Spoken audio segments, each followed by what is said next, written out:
writing is like luggage. The less you pack, the better the trip. Yeah, yeah, and there's another fact. There's another rule or recommendation I try to I tell my associates to follow if they can. Well, they should follow because it's I think it's important.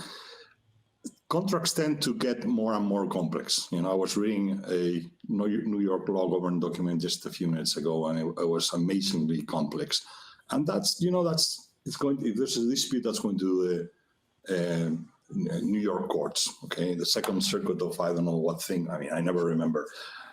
I never understood your system in that respect. Yeah, so it will end up in the desk of a New York judge, who's very sophisticated individual, and that's great.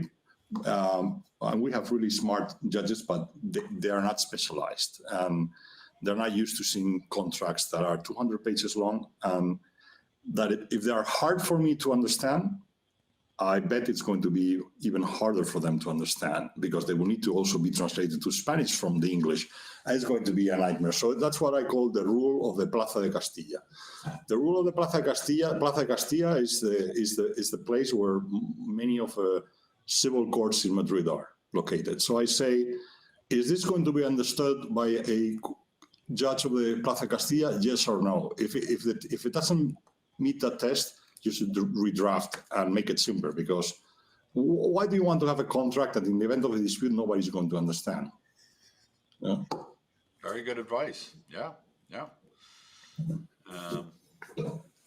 Well, I agree wholeheartedly. You just don't want to be too minimalist. You don't want to have a contract that just says, either party may terminate, full stop. No, that's both. I was given something to review once like that, and I added a couple sentences just to make it look a little bit better. But it is a lawsuit waiting to happen. And so if you define how, when, what happens next, be concise, I think you're going to be in a good place. And there's one thing that's one of these bugaboos